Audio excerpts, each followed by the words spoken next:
40대가 후반에 들어가니까 주책이 자꾸 떨어져요. 찬양이 너무 은혜가 돼서 눈물이 계속 이렇게.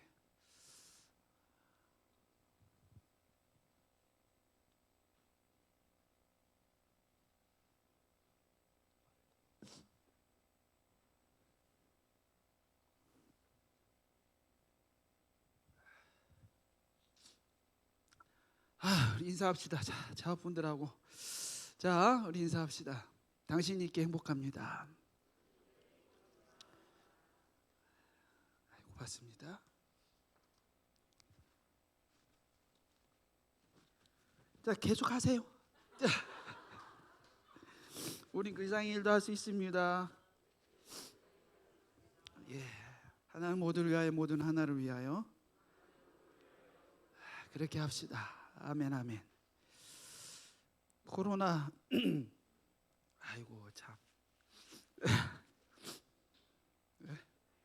네, 그만할까요?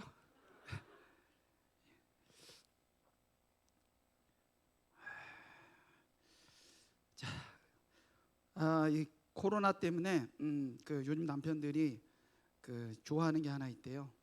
일단은 와이프들이 어디 여행 가고 싶어 하지 않는다는 것 때문에 감사하고, 가장 좋은 것은 와이프가 하루 종일 입에 마스크를 덮고 있어서 잔소리를 하지 않아서 너무 좋다고 합니다. 그리고 또 이 아내들이 좋아하는 것이 있대요. 내가 코로나 때문에 하루 종일 입에 마스크를 쓴다고 생각하고 있는데 실질적인 거는 성형수술해서 그렇다고 그러네요. 참, 이번 이 시기에 성형수술하는 사람들도 많대요. 자, 오늘 본문은 예배에 대한 이야기입니다. 아담과 하와가 동침한 후에 두 아들을 낳습니다. 큰 아들은 가인, 이름이 세운 자, 얻은 자라고 하는 뜻을 가지고 있는 가인을 낳고, 둘째 아들을 낳습니다. 아벨을 낳죠.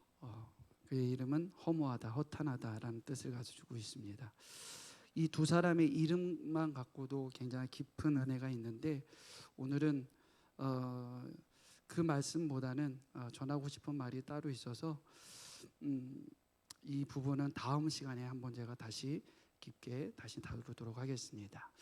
어떻게 됐든 이 두 사람, 이 가인과 아벨에게는 은사와 취향에 따라서 직업을 갖게 됩니다. 두 사람의 직업이 나눠지죠. 한 사람은 농사꾼이고 한 사람은 양을 치는 일을 이렇게 하게 됩니다. 근데 여기까지 보면 4장에서 이렇게 보면 1절 2절까지 이렇게 보면 별 문제가 없어요. 가인과 아벨을 출산한 다음에, 큰 아들 가인을 출산하고 작은 아들 아벨을 출산한 다음에 별 문제 없이 진행이 되어집니다. 그리고 가인은 농사를 짓고 아벨은 양을 치는 일을 하는 두 사람의 그 달란트와 취향에 따라서, 은사에 따라서 일을 하게 되어져요. 그리고 이제 3절에 보면 이제 본격적인 하나님이 이 문구를 다루신 이유에 대해서 이제 우리가 나눌 텐데, 3절에 보면 이런 단어가 나와요. 세월이 지난 후에라고 하는 부분이 나옵니다. 그리고 이 3절에 세월이 지난 후에라고 하는 단어 이후에 이 둘이 예배를 드렸는데, 가인과 아벨의 예배를 드렸는데, 가인의 예배는 하나님이 받지 아니하시고 아벨의 예배는 받으십니다. 그런데 우리가 쉽게 놓칠 수 있는 부분이 바로 이 세월이 지난 후에라고 하는 단어예요. 하나님이 이 세월이 지난 후에 다음에 예배의 사건이 진행되어지고, 한 사람의 예배는 받으시고 한 사람의 예배는 받지 아니하신다라는 겁니다. 과연 그러면 이 세월이 지난 후에는 어떤 뜻을, 어떤 의미를 가지고 있기에 이 단어 이후에 이렇게 사건이 전개되느냐라고 하는 것이죠. 세월이라고 하는 것은 요미라고 하는 단어로 되어져 있어요. 오늘 아까 오전에 담임 목사님께서도 오늘 이 맥주절을 말씀을 하시면서 날에 대해서 설명을 하셨잖아요. 근데 그 날의 단어가 요미라고 되어져 있다 그러지 않습니까? 그것처럼 이 세월도 같은 단어를 써요. 이 요미라고 하는 단어를 쓰는데 이것이 날, 한날, 날들 뭐 이런 뜻을 가지고 있습니다. 그리고 이 욤, 세월이 지난이라고 되어져 있어요. 이 지난이라고 하는 단어는 캐치라고 하는 단어로 되어져 있습니다. 근데 이 캐치가 중요한 이유가 뭐냐면 성경 전체를 걸쳐서 심판과 종말에 연결될 때 사용하는 단어가 바로 이 지난, 바로 이 캐치라고 하는 단어예요.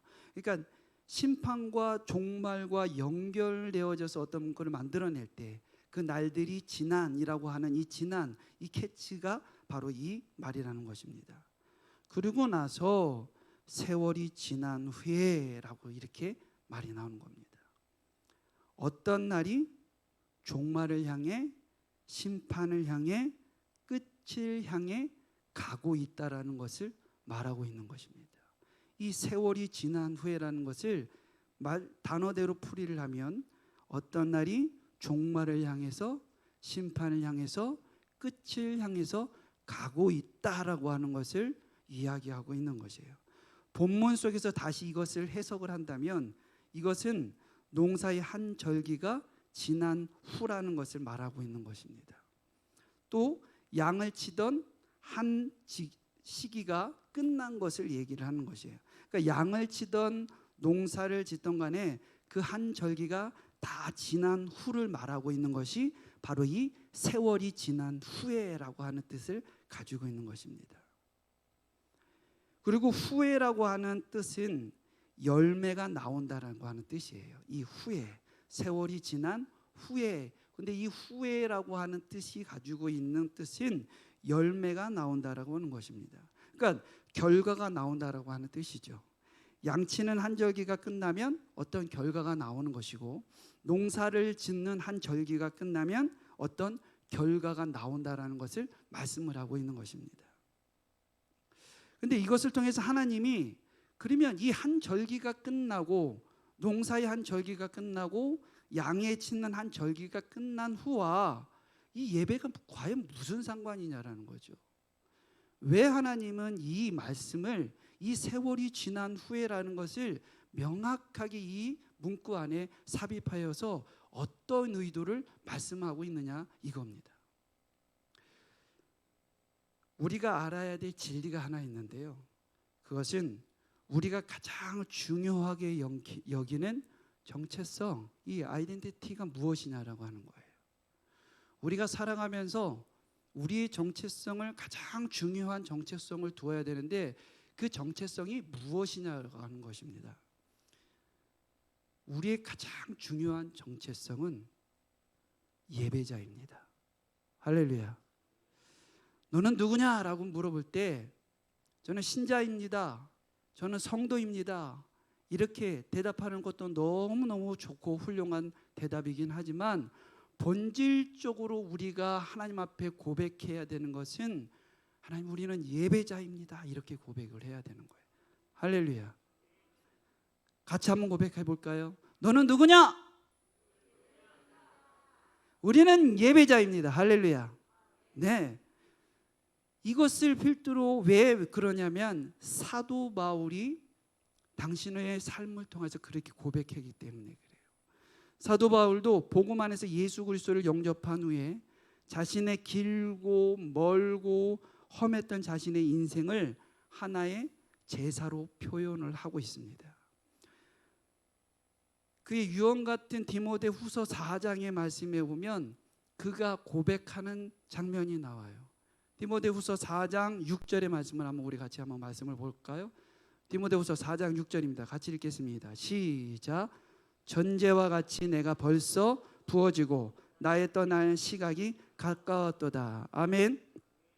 전제라고 하는 것은 제단 위에 올려지는 제물들을 얘기를 하는 거예요.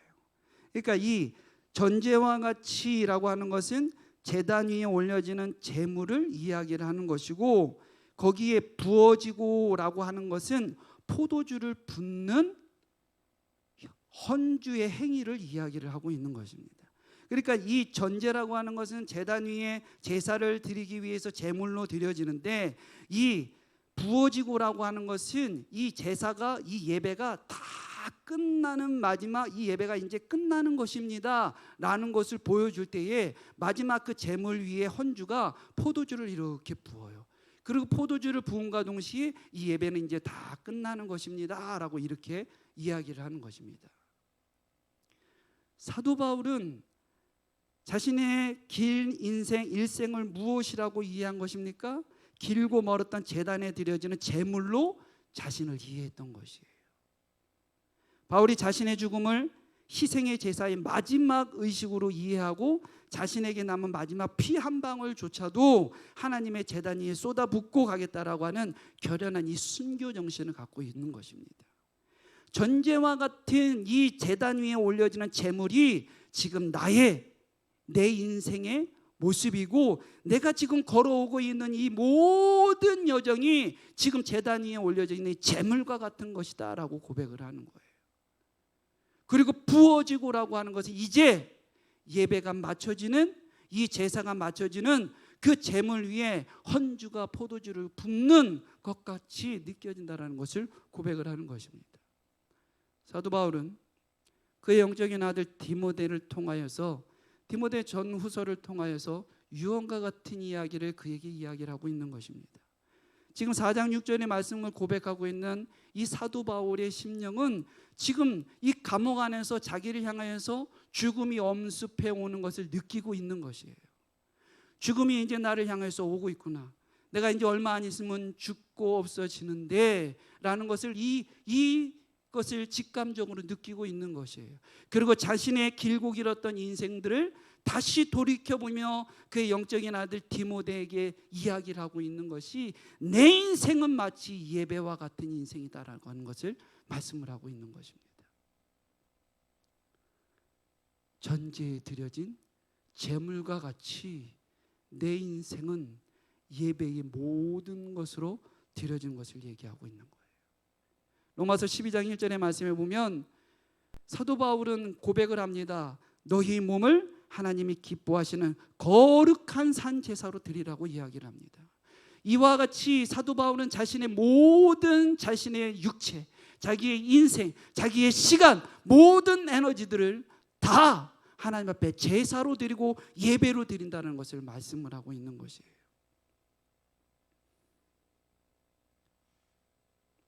하나님은 우리를 창조하신 이유도 우리에게 예배케 하기 위해서 우리를 창조하셨습니다. 할렐루야.